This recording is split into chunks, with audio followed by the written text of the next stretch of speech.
Welcome to CARICOMP Insider, where high-tech facial recognition meets real-world intelligence.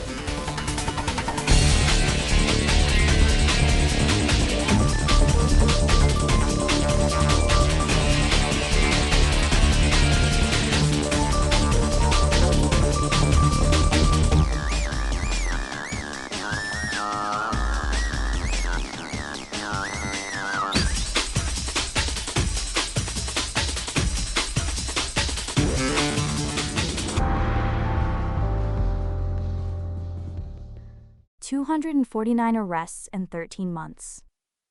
That's how many people London's Metropolitan Police picked up using live facial recognition cameras on the streets of Croydon. On average, a new arrest every 34 minutes the system was running. Those numbers sound like a success story. And for the people living in Croydon's Fairfield ward, where crime dropped about 12%, maybe it is. But if you've ever walked past a security camera at a train station, a shopping center, a football match, this story is about what happens when a machine flags your face, and an officer has seconds to decide what to do about it. The Croydon pilot put live facial recognition on busy streets, scanning crowds in real time against watch lists of wanted individuals. Of those 249 arrests, 193 people were charged or cautioned. According to the Met, the system cut the average time to locate a wanted person by more than half compared with their older van-based setups. Impressive speed. But speed creates a question that follows every single one of those cases into a courtroom. When an arrest happens that fast, did anyone build a paper trail strong enough to survive a judge? To understand why that question matters, you need to know how this technology actually works in the field. Each Croydon operation used a custom watch list built no more than 24 hours before deployment. Once the operation ended, that watch list was deleted. So the system wasn't scanning faces against some permanent national database. It was a targeted list, assembled fresh each time. When the cameras flagged a potential match, an officer had to review it manually before acting. That's the protocol. A match from the algorithm isn't an identification. It's an investigative lead, a starting point that still needs verification and corroboration. For anyone who's ever been misidentified at a store by a stranger on the street, imagine that misidentification triggering a police stop in real time. That's the gap between what the technology produces and what the law requires. And that gap has real consequences.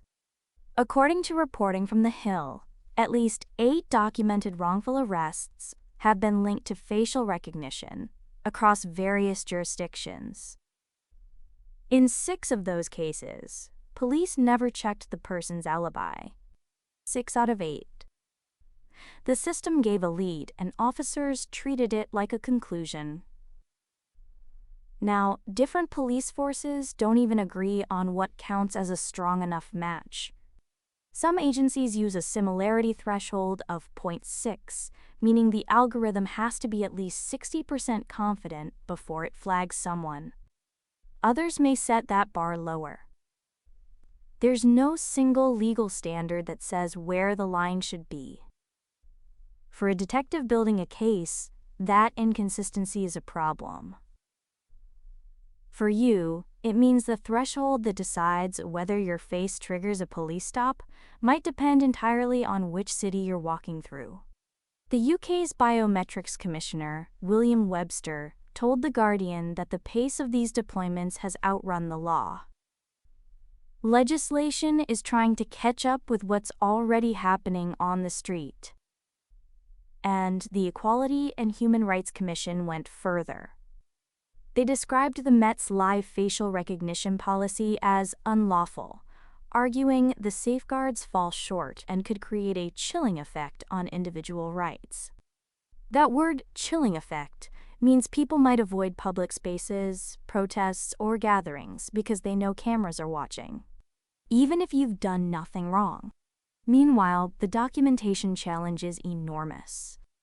When facial recognition was used retrospectively, comparing a mugshot to CCTV footage after a crime, investigators had time. Time to log the comparison, note the confidence score, document who reviewed the match and when. Live deployment compresses all of that. An officer responds to an alert in real time, under pressure. If that stop becomes an arrest, the facial comparison that triggered everything has to hold up under disclosure rules. In the US, that means surviving what's called Dolbear scrutiny, where a judge decides whether the method behind the evidence is scientifically reliable. Logging who ran the search, what the confidence score was, and what the outcome was for every single alert, that's the kind of documentation experts say agencies need. But when arrests happen every 34 minutes, how many departments are actually doing it? And public opinion adds another layer. According to the Met's own figures, about 85% of Londoners support using live facial recognition to keep them safe. That's overwhelming backing. Locating wanted offenders twice as fast means catching dangerous people before they can act again. The argument for speed is real, and it's compelling. But the tension isn't really between regulation and innovation. It's between speed and accountability. The same operational pace that makes Croydon's numbers impressive is exactly what makes those cases fragile in court. The technology works. The question is whether anyone's writing it down fast enough to prove it. So, a London neighborhood put live facial recognition on its streets and made 249 arrests in just over a year. Crime dropped? But the legal framework hasn't caught up. Accuracy thresholds vary from one police force to the next, and at least 8 people in other cases were arrested on matches that turned out to be wrong. Whether you're an investigator preparing evidence for trial, or someone who just walked past a camera on your way to get coffee, the same question applies. If a machine can flag your face in seconds, shouldn't the system that acts on it be able to explain why just as fast? Full breakdowns in the show notes.